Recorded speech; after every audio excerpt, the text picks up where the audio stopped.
Bonjour à tous. Coucou Nico, coucou Roxy Fred, coucou Katsu, comment ça va? On remercie évidemment le Guide Suprême pour son 6e mois d'abonnement, merci beaucoup. On se demande pourquoi il y en a que 6, hein, n'est-ce pas? Mais bon voilà, je glisse ça juste comme ça. Bon, j'espère que vous êtes en forme. 3 visionnages. C'est honteux. Ah mais oui, parce que du coup, t'as pu voir vendredi, dimanche, et là, bravo, bravo, c'est beau, c'est beau, c'est plus ce que c'était, hein. Aïe aïe aïe. Je regardais d'ailleurs, ça fait. Tu te rends compte que ton premier. Non, le follow c'était le 15 juillet 2023, Katsu. 2023, j'ai l'impression que c'était il y a 1000 ans. C'est incroyable, non? C'est fou. C'est fou, c'est fou. Bah, Nico, pas plus loin, hein. 30 septembre 2023. Ça dure, hein. Bon, comment ça va? Vous êtes en forme? Bon, moi, ça me fait plaisir d'être là. Je vous avoue que je suis pas dans un très très très bon mood en ce moment. C'est lourd, mais bon, on est bien chez soi. Qu'en pensez-vous? Bon, on se retrouve ce soir pour le 3e live sur la psychogénéalogie. Je pense que ça va être un petit peu plus cool que les fois d'avant, j'espère. Vous avez vu là, hip, juste là. Voilà, je sais pas montrer, vous avez compris, mais voilà. En fait, je vais mettre des trucs ici, ça sera peut-être mieux, parce que je me rends compte qu'on voit ici aussi. Donc voilà, j'ai décalé, et puis on va aménager petit à petit, hein. Et oui, c'est vrai pour le premier live test où il s'était rien passé. Ouais, c'est vrai. Le gars, il est arrivé sur un live test, il s'est dit, ça sent bon, je me follow. C'est quand même particulier. J'étais là pour WoW, pour Palia, pour Disney, des jeux qui ont existé sur cette chaîne. WoW, on va reprendre, hein. Palia, jamais, et Disney aussi, parce que cet après-midi, je voyais des streams Disney, et je me disais, ah, ça fait longtemps Disney quand même, hein. Donc je vais reprendre ça aussi. Mais d'abord, faut finir Baldur. Je pense qu'en vrai, tu vois, franchement, j'espère et je pense que je l'aurai fini avant les 2 ans de la chaîne, hein, mais que je me laisse un petit laps de temps avant de recommencer un gros truc, tu vois, comme ça je vais un peu sur Disney, un peu sur WoW, enfin voilà, ça serait pas mal. Parce que ça te rompu hier, malheur. Ah ben oui, ben ça arrive, Nico, tant pis, c'est pas grave. Ça, de toute manière, enfin, en soi, ça, c'est rien. Ça vous fait rien gagner, hein, en soi. Mais tu sais pourquoi aussi à l'époque, vu que je suivais, tu sais qui? Twitch, Co, tout ça. Ah ben oui, bien sûr, tu sais qui? On en a plus prononcer les noms, mais tu as raison, Capsule, évidemment. Je vois. Il a changé l'arrière-plan. Et oui, Zenki, on a déménagé. Comment ça va? On commence à le réaménager aussi. Putain, je sais pas. Ah ben oui, ben c'est, ouais. Non, c'est logique en fait. Bon, bref. Oui, oui. Donc on est en train de faire l'arrière-plan, oui, petit à petit. Euh... Je regardais tout à l'heure, ouais, on a aujourd'hui encore 2 lives sur la psychogénéalogie. Et ensuite, vous aurez au choix, je vais reprendre la liste pour voir. On va avoir encore la rumeur, les distorsions cognitives, les notions de psychanalyse, le bonheur amoureux et sexuel, l'agilité émotionnelle et les violences sexuelles que j'ai fini tout à l'heure. Et on va avoir aussi le trouble de stress post-traumatique, mais qui va être assez chaud comme sujet. Franchement, il n'est pas évident du tout, même moi, pour essayer de vous parler de certaines choses. Enfin, il va être compliqué. Ça va pas être une grande partie de plaisir, je pense. Mais voilà. Ouais, ça va tranquillou, Zenki. Avec un vrai délire. Ouais, certainement. Écoute, ça va, Fanyuka, avec un super love. Super love psy. C'est un. On appelle ça. Ah bah, tu vois, j'ai même pas le mot. Un lapsus, ça. Mais je sais plus ce que tu faisais. Oh, ben, je vais commencer avec 7D et Disney, je pense. Je faisais que ça au début. Je crois. Ouais. Je pense que c'était ça. Pléonasme. Non, c'est pas un pléonasme. Bon, on va s'installer. Est-ce que vous êtes installés, vous, déjà? Vous êtes installés, c'est très bien. Est-ce que tout le monde est là? Oui, j'ai l'impression, on a les habitués. Donc nous allons couper le son, nous allons mettre le son de ce magnifique quiz. Ok, on est là. Bon, en vrai, Ce soir, je pense que ça va aller. Je pense. Je vais beaucoup parler. Et les questions, je pense que ça va aller. Mais bon, on va voir. La terreur sur pattes, elle est pas là. Je peux m'enfermer. Donc, elle va emmerder les autres ailleurs. Et elle me laisse tranquille. Et en vrai, vu que dans le bureau, j'ai une plante qui est pas très bonne pour les chats, ben voilà. Voilà. Et puis j'attends de bien... Mon bureau est pas encore fini d'aménager et tout, donc voilà. J'attends un peu. Elle rentre quand je suis là, quoi. Mais bon, pas en live ou en consulte. Nickel. Bon alors, du coup, ben let's go. Donc ce soir, on va surtout parler de honte. Et puis voilà, hein? C'est parti. N'oubliez pas toujours qu'il y a un décalage hein, entre le live et ce que vous avez sur votre partie. Hein.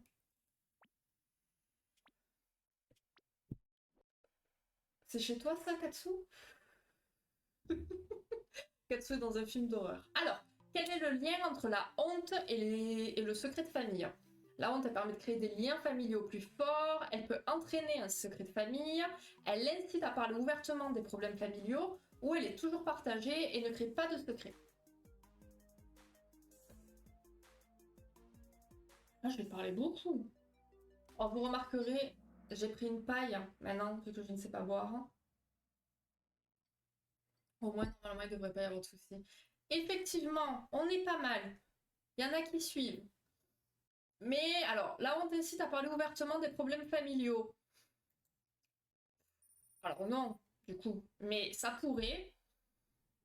Mais si on a une famille qui comprend qu'il y a quelque chose qui va pas et qui du coup va dire mais pourquoi il y a une honte pour ça, machin, parlons-en. Mais là, clairement, on n'est pas dans ce contexte-là. À la roseraie, oui, il y a vraiment de défoutus plus. Attends, on m'a raconté notre dinguerie. Ouais, on a une voie, comment on appelle ça? Une voie rapide. Une voie rapide aussi à Nice. Il s'est passé plein de choses à Nice ce week-end. Hein. C'est the place to be. Hein. Et donc, ils ont fait un tunnel pour faciliter la circulation, on va dire. Donc, le tunnel a ouvert samedi matin. Il était fermé samedi soir parce qu'il y a eu un carambolage. Voilà, par une nana en smart qui n'avait pas de permis, qui était alcoolisée, droguée, donc qui s'est retrouvée sur le dos. La smart s'est retrouvée sur le dos. Et il est possible, là, elle a entendu actuellement, bon, depuis ça, on sait peut-être, mais la personne qui était avec elle dans la voiture était peut-être avec elle contre son gré. Voilà, je continue de vendre ma ville à Katsu. La honte de base, c'est bloquant, exactement. Donc, Serge Tisseron, il s'est intéressé à ce qui pouvait entraîner un secret de famille. Et parmi les possibilités, il y a donc le sentiment de honte. La honte, ça viendrait d'une situation familiale que l'enfant aurait intériorisée, puis il revivrait à l'âge adulte les relations lui rappelant la situation initiale. Tisseron va expliquer que la honte, c'est un sentiment social qui peut naître aussi de traumatisme et de violence extérieure. Elle va être très contagieuse et elle se transmet de génération en génération. Donc elle est bien à distinguer de la culpabilité. Donc, la culpabilité, elle peut être partagée et elle peut motiver un travail thérapeutique. La honte, elle, à l'inverse, elle doit être cachée et niée. Parce que parler de sa honte, ça entraînerait une exclusion sociale de l'individu, tandis que quand on parle de sa culpabilité, ça rétablit la cohésion sociale. Dans les faits. Hein. Donc d'après Tisserand, la honte, c'est l'affect maître du secret. Celui qui porte le secret, il va souffrir du sentiment de honte durant toute sa vie. Et lorsqu'il va s'approcher d'une situation similaire à celle qui l'a traumatisé, ben la honte elle va se manifester à nouveau sur le plan émotionnel, donc par la colère ou la haine, par exemple. Et si elle a été enfouie profondément, ben les réactions elles seront encore plus extrêmes. Hein. Plus c'est caché, plus ça se montre d'une façon de dingue. Hein. On l'a bien compris à force. Donc la honte de celui qui porte le secret se manifeste donc par des comportements inadéquats qu'un enfant percevra sans pouvoir l'exprimer. Donc on a Dolto, donc Dolto c'est une psy qui travaille avec les enfants, hein, qui disait, dans une famille, les enfants et les chiens savent tout, toujours, et surtout ce qu'on ne dit pas. Voilà. Bon, on compare des enfants à des chiens, hein, mais bon, vous avez compris l'idée, je pense. Donc ce clivage entre la honte et la normalité, entre guillemets évidemment, c'est l'origine de souffrances et de comportements incohérents. Et donc, afin de ne pas trahir ni faire souffrir son parent, ben, l'enfant, il sent qu'il doit lui aussi garder le silence, éprouvant de ce fait la honte juste de savoir quelque chose. qu'il ne sait pas en plus. Enfin, bon, c'est compliqué. Bah, quitte à rouler sans permis, autant tout faire à l'alcool. Allez, bon. Je me dis quelque chose comme non, c'est quelqu'un de notre époque. Qui se rend, oui, oui, oui. Bien sûr. Bien sûr. Tu cherches, tu vas certainement tomber sur des ouvrages qui te parlent. Donc, comment ça se déroule la transmission de la honte? Il va d'abord y avoir un acte honteux qui va devenir un secret. Donc ça, c'est généralement à la génération des grands-parents. Il va se transformer ensuite en sentiment honteux pour l'enfant, qui va devenir donc le porteur du secret. Donc là, on a la génération des parents. Et enfin, ça va prendre la forme d'une pathologie de la honte, donc la génération des enfants. Et donc, on va constater une honte inexplicable, un comportement lié au secret de son ascendant, des névroses obsessionnelles et même des phobies. Voilà.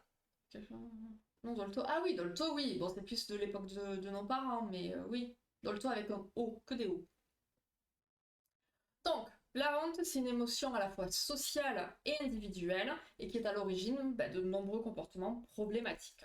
Donc là, on va faire quelques petites différenciations. On part sur 2 questions. Qu'est-ce que la pudeur dans ce contexte? La pudeur, elle empêche l'individu d'exister socialement. C'est une protection contre le désir de se montrer. Elle est liée à l'envie de se montrer sans crainte, ou c'est un mécanisme pour exposer sa vulnérabilité.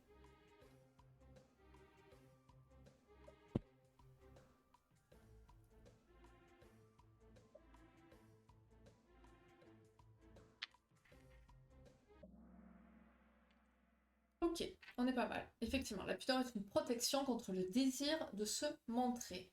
Et au contraire, un mécanisme pour exposer sa vulnérabilité, non. Quand on est pudique, par exemple, on ne veut pas se montrer, justement. Deuxième question. Quelle est la caractéristique principale de la culpabilité?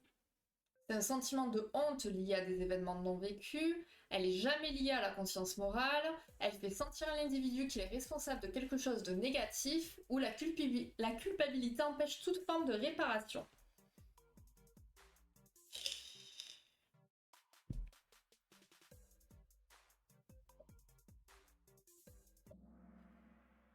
Ok, bien joué. Alors, attendez, j'envoie des émotes Angel à Angel. Elle a une émote qui porte son nom quand même, on est bien là. Donc bien joué pour les 3 bonnes réponses d'affilée. Donc, on est d'accord que c'est responsable réel ou imaginaire? Alors attends, dans quel contexte? Excuse-moi, là je n'y suis plus. Peut-être qu'en expliquant ça va revenir, mais on va voir. Alors, la pudeur, ça va être une protection contre le désir de se montrer. Elle va s'apprendre par imitation, en nous identifiant au comportement pudique d'un adulte durant la petite enfance. Voilà, généralement, enfin voilà, la pudeur, bon, c'est quelque chose, voilà, on se cache, logiquement ou pas. Enfin voilà, on apprend qu'il y a des choses qu'il ne faut pas montrer. Et la pudeur, elle fait craindre de perdre l'estime de soi. La culpabilité, elle nous fait nous sentir coupables de quelque chose. Elle fait craindre de perdre à la fois l'estime de soi et l'affection de ses proches. Mais lorsqu'on se sent coupable, on est assuré de pouvoir purger sa faute et d'être réintégré dans la communauté. Parce que voilà, on est coupable, donc on assume le mal qu'on aurait fait, tout ça, tout ça. Tandis que la honte va faire craindre de perdre à la fois l'estime de soi, l'affection de ses proches, mais aussi l'insertion dans la communauté. On peut se sentir coupable d'une chose quand bien même on n'a rien fait et que personne ne le reproche de nous qui nous sentons coupables sans vraie raison. Tout à fait, bien sûr, ah, évidemment. Mais ça, c'est lié du coup à l'estime de soi déjà. Quand on a peu d'estime de soi, on se sent coupable pour pas grand-chose. Alors, la honte, elle a différentes phases. Hein. Durant la première phase, l'individu va vivre une expérience catastrophique. Il va ressentir de l'angoisse, il va ressentir de l'angoisse du fait d'être littéralement retranché du monde. Ensuite vient la confusion. L'individu, il n'est plus rien. Il est dans la confusion, mais il a au moins la confirmation qu'il existe, quand même. Voilà. Seulement, toutes les autres émotions vécues dans la situation initiale ont disparu. Il ne ressent plus que de la honte, en fait. Et enfin, le sentiment de honte est en place. L'individu va se dire qu'il a honte, mais lorsqu'il se dit cela, ça va lui permettre de prendre de la distance face à ses ressentis. Déjà, quand on dit j'ai honte, bon, ça nous permet de prendre un certain recul, d'avoir conscience que il va se sentir exister en tant que sujet capable d'identifier sa réalité psychique. Donc la réalité, c'est voilà, je ressens de la honte. Et de plus, avoir honte, c'est craindre que les autres nous fassent honte. Donc, ben, la personne, elle prête aux autres la possibilité de faire attention à lui. Il est donc très important ben, de formuler son sentiment de honte pour réussir à le dépasser. Ça, c'est comme avec toute émotion, ben, finalement, une fois qu'on les exprime, ça permet déjà d'avancer. Enfin, sans vraie raison, et que ça, tout à fait, Tatsu, évidemment. Donc, la honte, elle peut revêtir plusieurs visages et elle se cache derrière de nombreux masques. Et donc, on va tenter de les découvrir ce soir. Et donc, il va recourir, la personne qui a honte, à des aménagements que l'on va qualifier de catastrophiques. Donc, on va les voir là. On va faire 5 questions. On va voir comment ça se passe. Alors, que désigne le pseudo-masochisme? Donc ça, c'est un aménagement catastrophique par rapport à la honte. Donc, il va se retrouver dans des situations où il ressent de la honte, c'est une recherche constante de plaisir, ça implique de ne jamais ressentir de honte, ou c'est lié à un rejet de la honte.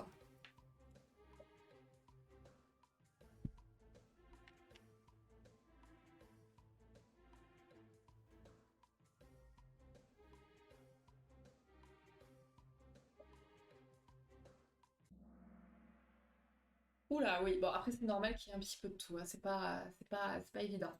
Effectivement, dans le pseudo-masochisme, ben, l'individu il va se retrouver dans des situations où il va avoir honte, il sait pourquoi, et il est actif dans cette démarche. Voilà, il est à fond dedans.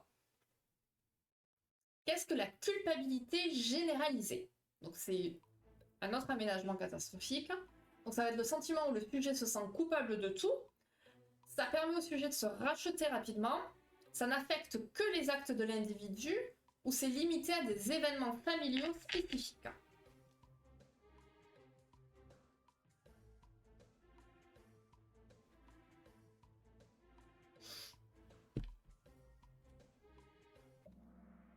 Bien joué! Bien joué. Vous avez suivi ce que je vous ai raconté sur la culpabilité, du coup. Bravo, c'est une bonne réponse d'affilée. Alors, dans la culpabilité généralisée, le pardon, il sera pas possible. Le sujet, il se sent coupable de tout, il va tenter de réparer sa honte, mais ça marche pas parce qu'il y a toujours des restes. Et c'est ça, tout le temps, tout le temps. Voilà. Vous en connaissez peut-être des gens qui sont toujours dans cette culpabilité-là, de quelque chose. Quelle est l'attitude d'une personne ayant une indignation généralisée? Il se ferme aux autres pour éviter toute forme de jugement extérieur. Il accepte de reconnaître sa part de culpabilité dans toutes les situations. Il cherche à apaiser les tensions en restant neutre, ou il retourne la honte en s'indignant de tout. Putain, je suis une enfant, elle m'a... Je sais même pas le mot, ma paille.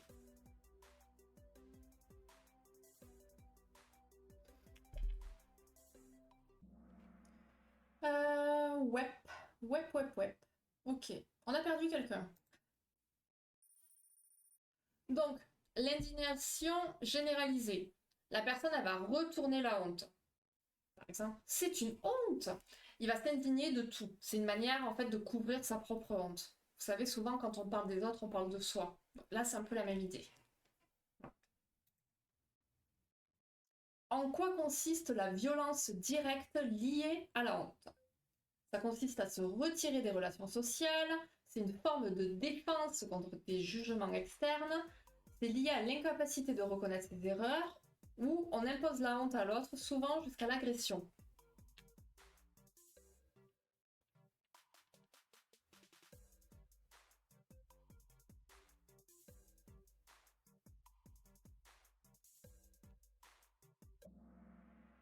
Ah, très bien. Très bien. Tac. Ok, Donc, dans la violence directe, le sujet qui va se sentir honteux va tenter d'imposer la honte à l'autre jusqu'à l'agression. Donc, par exemple, tu devrais avoir honte de machin. Voilà, encore quelqu'un qui n'assume pas sa propre honte, qui va tenter de la projeter sur l'autre. Qu'est-ce que la violence indirecte liée à la honte? Là, on était à la violence directe, là, on est indirecte. Donc, c'est accuser l'autre de vouloir lui faire honte sans confrontation directe.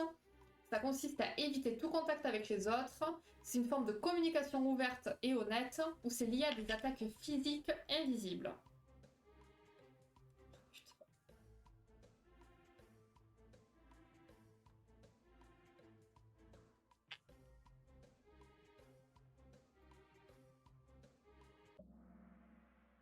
Ok, on a un petit peu de tout.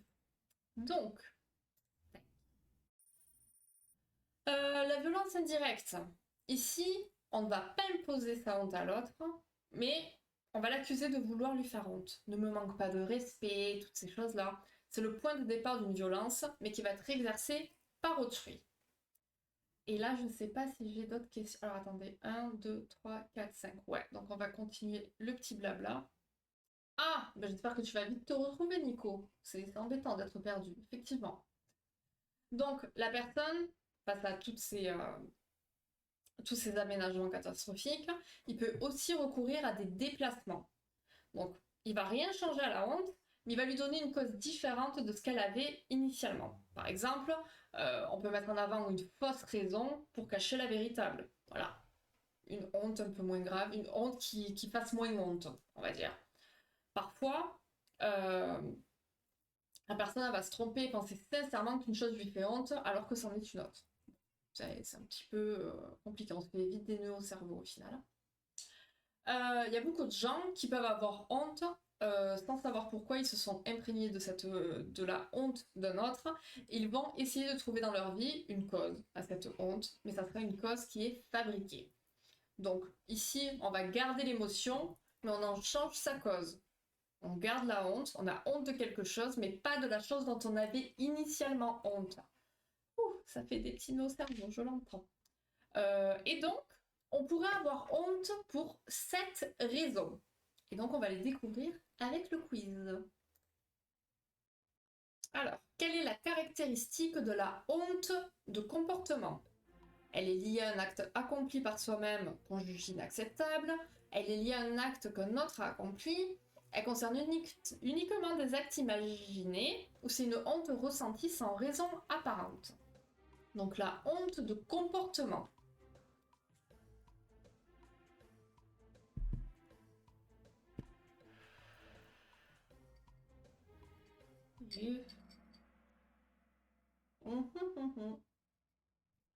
Effectivement. Quand on a honte pour un acte accompli, c'est la honte de comportement. Le fameux j'ai glissé, c'est moins honteux de se retrouver à la type parce qu'on a glissé sur un obus de la... Voilà, exactement, c'est ça. Voilà, quand on appelle les urgences parce qu'il nous est arrivé quelque chose d'assez honteux, on va faire en sorte de rendre la situation un petit peu moins honteuse. Effectivement, très bon exemple, Katsu. Voilà, Katsu va nous donner des exemples pour chaque honte qu'on va découvrir. Alors, qu'est-ce que la honte de contagion? Survient uniquement lorsqu'on est responsable d'un acte, lié à un acte qu'un proche a commis, c'est une honte ressentie uniquement après un échec personnel, ou c'est lié à un acte dont on a été victime et qui provoque un sentiment de honte.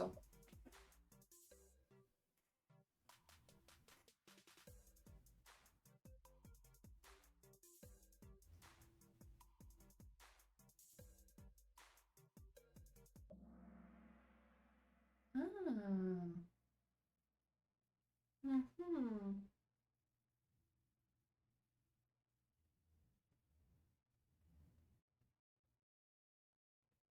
Oui, ok. Donc je vais vérifier un truc. Mais oui, effectivement. On aurait tendance à penser que c'est contagieux, forcément. Quand je vois le comportement de certains gosses, les parents ont honte à leur place. Ou pas, justement. Moi, je dirais qu'ils n'ont pas assez honte. Mais oui, à l'époque, ils avaient honte, je pense. Aujourd'hui, non, non. C'est nous qui avons honte pour eux. Donc non, la honte de contagion, ça va être pour un acte dont on a été victime ou témoin. Voilà. Ok. Donc là, c'est peut-être plus ça, ouais. Que désigne la honte de proximité? C'est ressenti après avoir commis une faute, ressent de la honte en raison de notre relation avec une personne qui la ressent, ressenti uniquement pour des événements sociaux de groupe ou n'est lié qu'à des actes collectifs.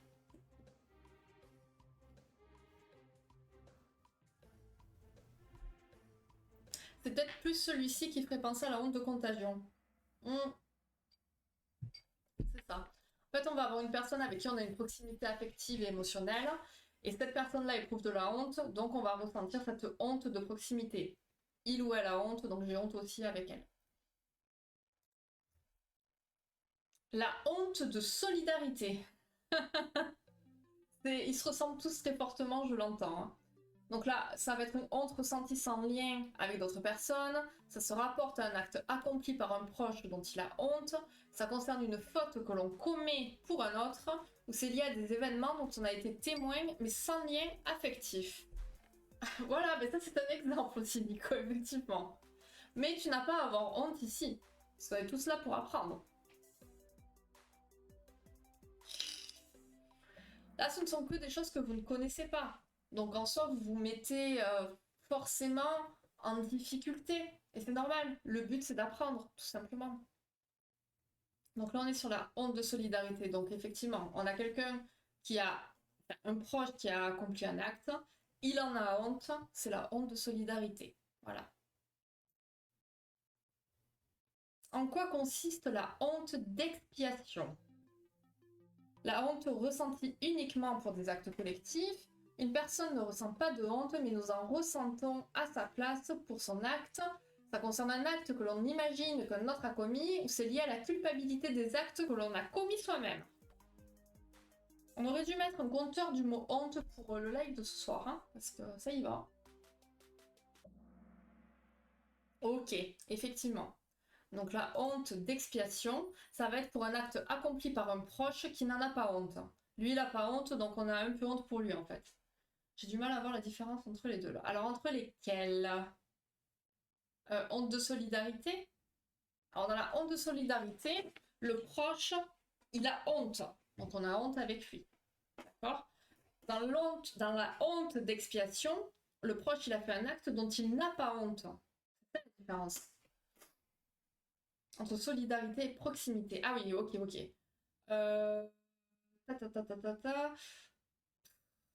Alors, je pense que là, la différence, ça sera certainement au niveau de l'émotionnel. La honte de solidarité, c'est un proche, mais qui, à mon sens, ne le sera pas forcément tant que ça. Tu vois, ça peut être plus une connaissance. Ou quelqu'un de proche au sens géographique, en fait, dans le même lieu que toi. Il y a quelqu'un qui fait un acte honteux, il a honte, ben tu vas avoir honte avec lui. Tu vois, quelqu'un dans la rue qui va faire une dinguerie ou quoi, ça craint un peu, bon, t'es gêné pour lui aussi, tu vois, c'est plus ça, quelqu'un que tu connais pas vraiment. Tandis que la honte de proximité, c'est plus au niveau émotionnel, là. Tu vois. Et coucou, maquillage! Comment ça va? Pardon. Qu'est-ce que la honte d'imagination? C'est lié à des événements observés dans votre entourage, c'est ressenti à cause des propres actions, c'est imaginer qu'un autre a commis un acte et ressentir de la honte à cause de ça, ou c'est ressenti lorsqu'on observe un acte de honte réel. Ok, parfait. Ok, ouais, bon là c'était facile, j'ai envie de dire. Ouais. On va imaginer que quelqu'un a commis un acte, même s'il a rien fait, on a honte quand même. Voilà, notre imagination. Et là, qu'est-ce que la honte d'avoir honte? C'est lié à une perception externe des événements, ça survient uniquement après des événements publics, c'est lié à un acte accompli par un proche, ou c'est le sentiment de honte ressenti sans savoir pourquoi.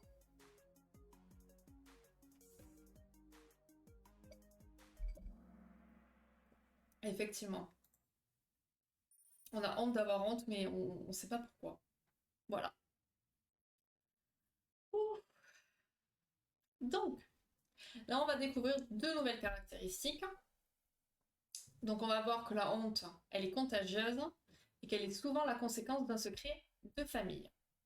Donc, face à la honte de l'autre, il va se produire deux phénomènes que nous allons voir dès à présent avec deux nouvelles questions.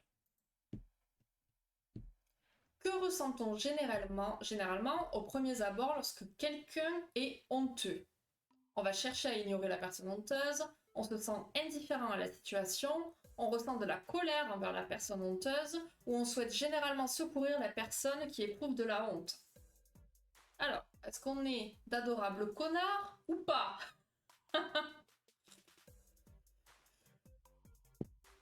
C'est pas tant si blanc que noir, enfin vous allez voir. Donc on a quelqu'un qui cherche à ignorer plutôt. Ok.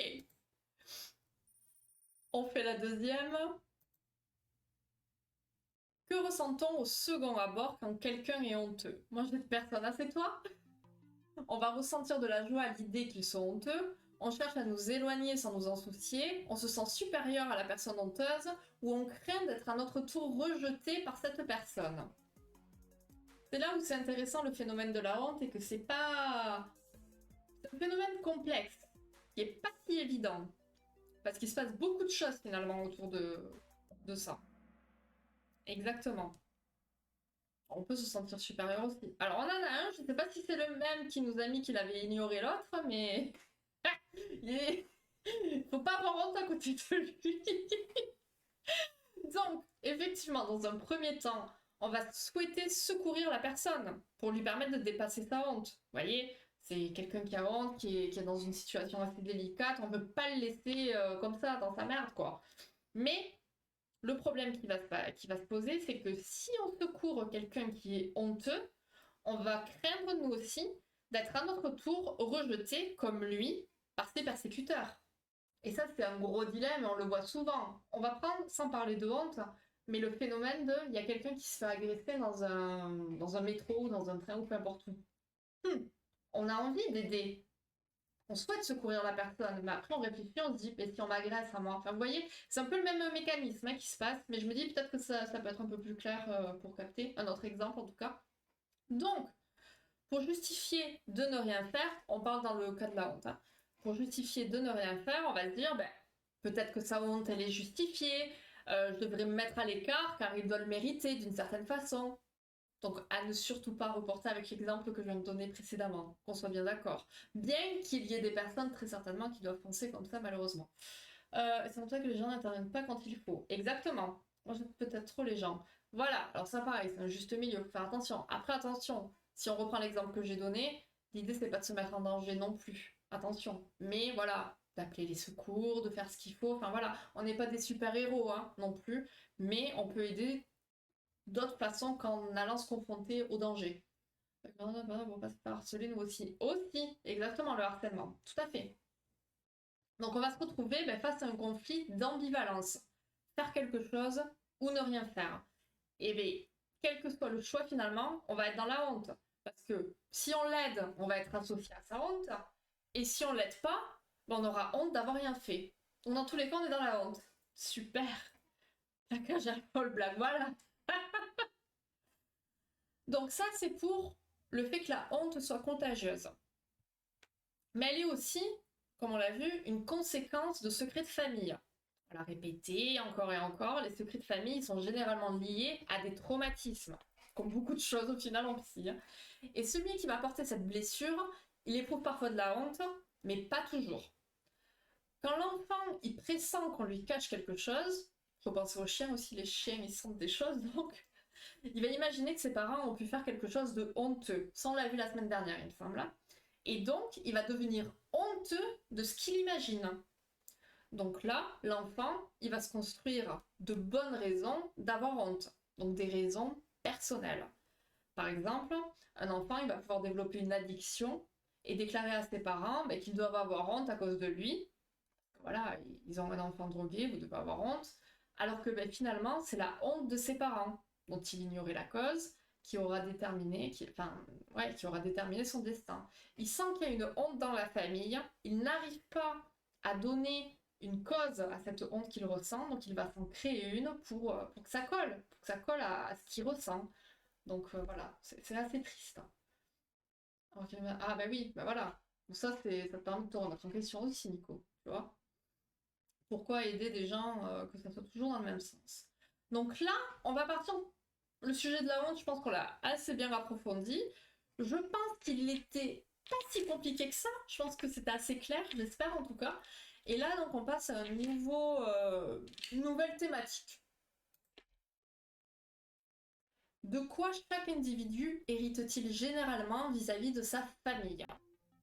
On hérite des biens matériels, on hérite de l'autorité de ses parents, on hérite d'une loyauté envers sa famille, on hérite de la liberté de décision sans aucune contrainte. Alors attention, on peut hériter de toutes ces choses-là, qu'on soit bien d'accord. Mais là, on est dans la psychogénéalogie. Si vous captez un petit peu de quoi on parle depuis, voilà, il y a des petites aides, je pense. Voilà, exactement, Katsu. Je sais même plus prononcer ton prénom. On est là. Donc effectivement, là on va parler de loyauté familiale. Donc, ça a été développé par une personne dont je ne prononcerai pas le nom parce qu'il est beaucoup trop compliqué, mais petit prénom Ivan, voilà, et qui a ensuite été repris par Alain Ancelin. Donc, chaque individu va hériter d'une loyauté envers sa famille. Tout ça, ça se passe consciemment. Le système de l'individu, il va s'équilibrer à partir du respect de cette loyauté envers les uns et les autres. Donc, ça va être au sujet des valeurs matérielles, affectives, morales, spirituelles. Donc là, l'harmonie, elle va régner tant que tout le monde respectera cette loyauté. Seulement, bon, on le sait bien, il y a des dysfonctionnements qui vont pouvoir se manifester qui entrent en jeu des dettes, des trahisons, des injustices, des déséquilibres, donc échecs, accidents, maladies, la mort. Au moment des décès, on voit à quel point les familles peuvent se déchirer. Hein, et là, la loyauté, on n'en voit plus, hein, on ne connaît plus. Hein. Donc, lorsque ce type d'événement va arriver, on va avoir l'impression de vivre une vengeance invisible, alors qu'il s'agit d'une injustice réelle, mais qui va remonter à des générations antérieures, passer d'un inconscient individuel à un inconscient familial. Donc cette loyauté invisible, elle va amener l'individu à devoir rétablir l'équilibre et à réparer les torts subis par les générations antérieures. Donc il va présenter généralement les mêmes difficultés dans la vie, il va donner l'impression de se battre en permanence contre des éléments hostiles qui viennent de l'extérieur. Mais en réalité, c'est souvent l'histoire familiale qui l'empêche d'avancer. Toujours la même histoire, hein, malheureusement. Et donc la loyauté invisible, elle va passer de génération en génération, se manifestant par des comportements incohérents, des échecs, des accidents, tout ce type de phénomènes qui cherchent à équilibrer une injustice. Alors oui, Nico, effectivement, être gentil, aider, etc., c'est une très bonne valeur. Après, quand il n'y a pas de réciprocité, on se fait prendre pour un con. Comme on dit, trop bon, trop con. Donc voilà. Alors, on passe à une prochaine et à la dernière notion. Qu'est-ce que la parentification? Concept très intéressant. Ça désigne l'indépendance des enfants par rapport aux parents. C'est un concept lié à la répartition des tâches familiales. Ça désigne l'élévation d'un enfant au rang de parent. Ou c'est un concept où les rôles entre un parent et son enfant sont inversés.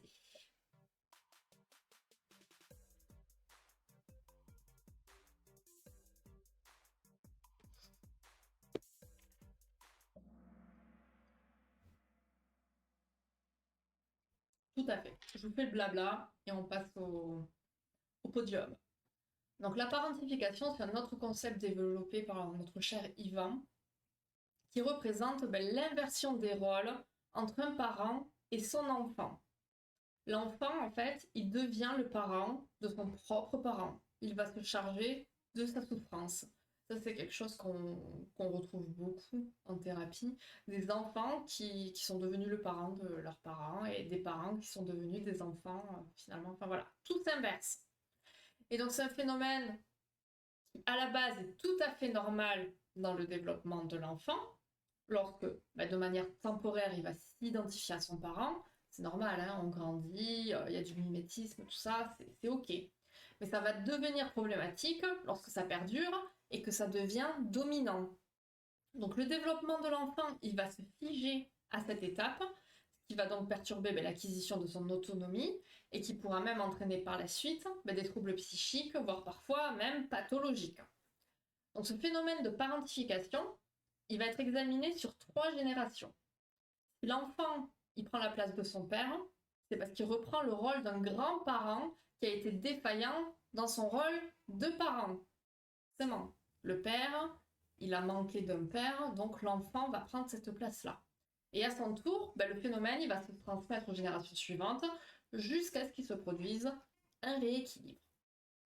Donc on peut retrouver ce phénomène lorsque des parents ont vécu un traumatisme, par exemple lors du décès d'un des parents, et inconsciemment, ils vont amener leur enfant à prendre le rôle de leurs parents disparus. C'est pas ok, mais malheureusement, bon voilà, nous comme nos parents, finalement, on fait comme on peut avec ce qu'on a aussi, hein. On gère du mieux qu'on peut. Donc généralement, quand il y a plusieurs enfants dans la famille, c'est un enfant le plus sensible et le plus mature qui va honorer cette loyauté envers son système familial. Mais bon, à force de souffrir de ce décalage entre son héritage familial et sa propre vie, c'est aussi lui qui finira par travailler sur son histoire pour tenter de déjouer ces transmissions de déséquilibre et d'inversion. Voilà. Voyons voir ce petit podium. Donc nous avons Griffon Dynamique en 3e place, suivi de Alpaga Adorable. En première place, évidemment, nous avons Oryx Jaune, suivi de Jaguar et de Crabe. Bien joué à vous. Alors, on va couper tout ça, on va mettre la petite musique. Qu'est-ce qu'on a? Oh, c'est bien ça. Alors,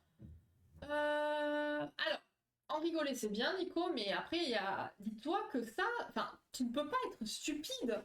C'est des thèmes que tu n'as jamais étudiés, que tu n'as jamais appris, donc que tu ne connais pas. Donc c'est pas être stupide de pas connaître.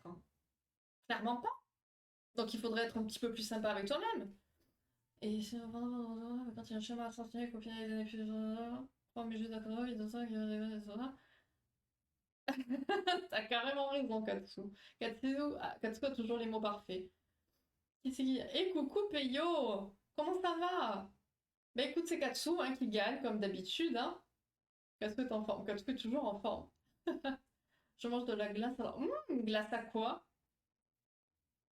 Bravo, Katsu. Mais oui, bravo, mon Katsu. Il est au top. Vive la glace. Ouais, j'ai des magnums. Ce soir, c'est tacos allemande, carrément.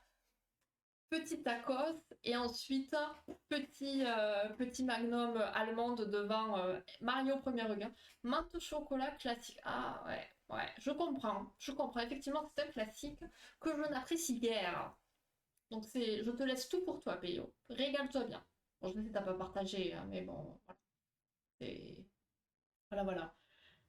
Du coup, bon, en vrai, c'était moins compliqué qu'avant, que les lives qu'on a fait avant sur le thème, non? De la psychogénéalogie.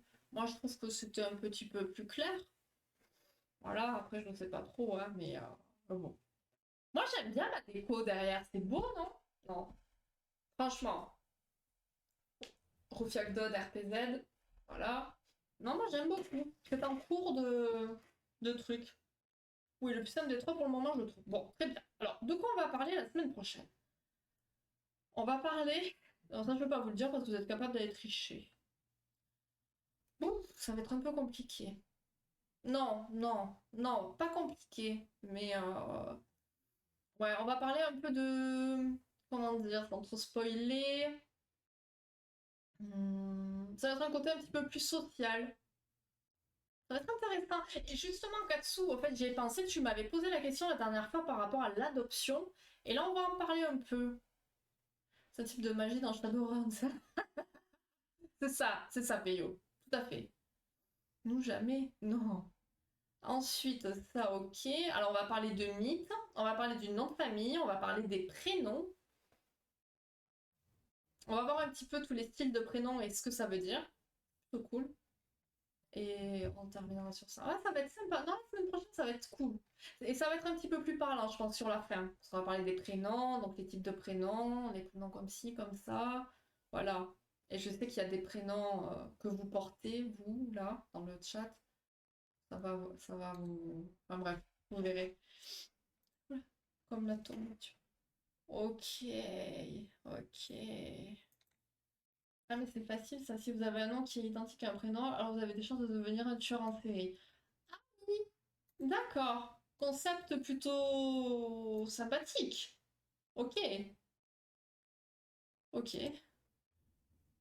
Je suis en train de lire un livre là sur les tueurs en série comme d'hab, hein. Là je suis partie dans plusieurs livres. C'est vachement sympa, c'est une affaire qui a eu lieu en 2012 je crois, en Alaska. Une histoire peu connue apparemment. C'est très intéressant. Émile Louis. Ah ben ça me dit rien. Je le connais pas lui. Oh, excusez-moi. Je reçois une photo d'une amie qui vient d'accoucher, donc forcément. Oh non, c'est trop génial. Pardon, excusez-moi. Oui, Georges. Je viens d'avoir appris ces choses, j'apprends, je sais. Bah, c'est déjà bien, Nico. Tu apprends, forcément. Si tu écoutes, il y a forcément des choses que tu retiendras, même si tu t'en rends pas forcément compte. Ta nièce? Non, pas du tout. Non, non. J'ai pas de frère et de sœur. Non, une amie. Le bébé d'une amie. Du coup, tac, tac, tac, tac. On se revoit quand? Jeudi, je crois? Oh, mais non, arrête. Mais non. Ah non, on se voit mercredi soir. Ah, Katsu, mercredi soir, tu seras peut-être là. Imagine, tu vas peut-être refaire... Ah non, ouais, non, non, je pense pas. Tu vas pas refaire un truc, mais... non. Ouais, donc on se retrouve mercredi soir pour le combat. Ça va risque de durer longtemps. Parce que... Mais j'y étais presque, n'oubliez pas. J'avais presque fini le combat. Donc ouais, mercredi, on se retrouve, on va dire, plus proche de 20... Non, c'est jeudi que je suis en repos bonus. Mais mercredi soir, c'est quand même vendredi quand tu viens le vendredi soir, non? Donc tu pourras faire une série de... Mais non, regarde, tu vas continuer ta série. Regarde, lundi, là, t'as eu ton visionnage 3. Mercredi soir, ça fait 4. Jeudi, ça fait 5. Ça va être une dinguerie. Non? Ah oui, si tu lances à 21h. Mais oui, je vais lancer alors entre 20h et 21h. Mais oui, plus 20h30, 21h. Oui, oui. Et effectivement, le combat. Donc, vu comment je galère. Mais j'en étais donc plus très loin de l'avoir. Là, je vais l'avoir, je pense. Mais je déconnecterai pas tant que je l'aurai pas fini. Ça peut durer très longtemps. J'espère que je passerai pas la nuit avec vous non plus, mais voilà. Inconsciemment, c'est sûr, Nico. Oui. Donc voilà. Donc écoutez, voilà. Julie en live nocturne, non. Oh, alors j'ai jamais fait. Après, tu me diras, peut-être un jour. Peut-être un jour, on fera un concept. On verra. Mais ça m'étonnerait. Ça m'étonnerait. Très fort. Bon, en tout cas, merci à vous pour votre participation ce soir. Bravo à vous aussi. J'espère que ça vous a plu. Les nocturnes de Julie, oui. Bah, le jour où je dormirai plus, parce que je ferai trop d'insomnie, on fera ça, on fera des podcasts de nuit.